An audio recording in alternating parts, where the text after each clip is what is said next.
Hi, Linda Bowen here from StampingWithLinda.com, your cardiologist since 1997, helping you create cards from the heart. Today I want to talk about a bundle that is in the new holiday catalog. It's called Reason for the Season, and it is a beautiful poinsettia stamp set, and it is a 3-step or 2-step stamping set, and it also has this beautiful matching festive flower builder punch.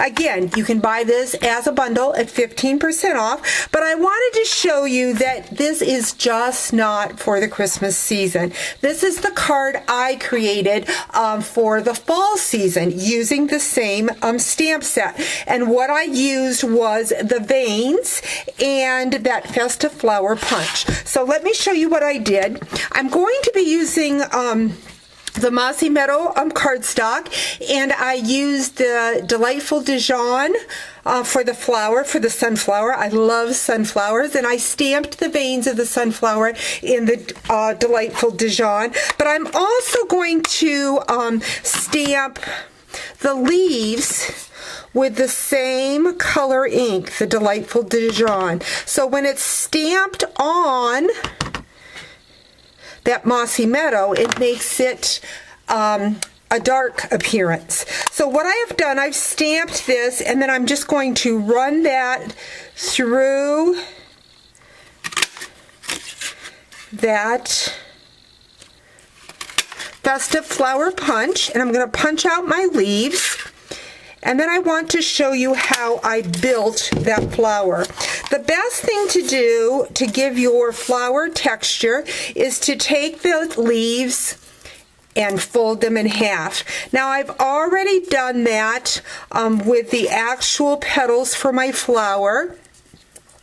So I've got them right here, and so now I'm going to build my flower. I have a 1 1/4 inch circle. I punched that out of the Delightful Dijon. Now you can use your glue. I find that my glue dots work just fine. I'm going to start with 5 petals. It works best using that circle so that you can use it as a guide and a base to mount your flowers on.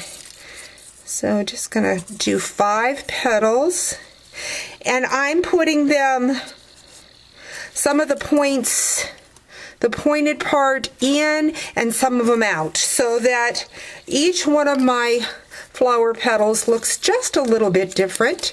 And then I'm just simply going to build in between. So I've got the 5. Now I'm going to go in and build petals in between. Now you can put another base circle to give you some depth if you want, or you can even use dimensionals if you want your flower to be really thick. So I'm putting the flower petals around. I see I probably could have used yet another base flower, but that looks good. I have then take the 1 3/8 circle, and I ran it through my Elegant Dots folder.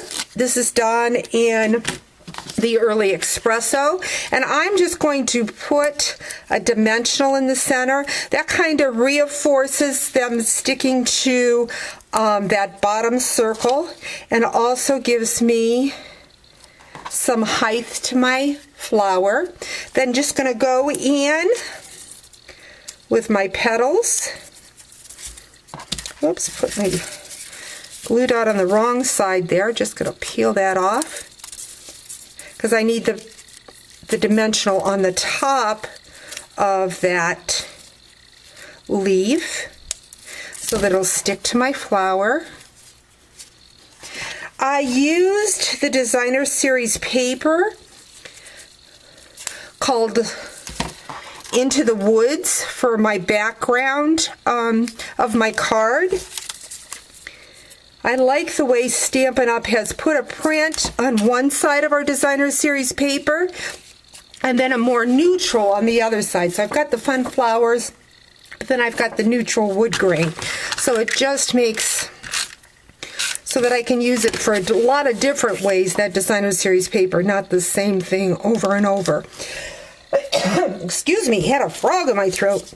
So I've got my flower. Again, I'm going to add another dimensional. Put that on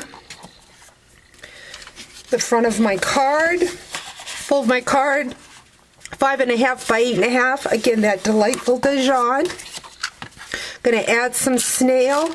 I used a thought for you for my verse on my finished card. But there you have it, a Christmas bundle that can be used all year long. I'm sure that I'll be able to use this with pinks and blues for in the spring too.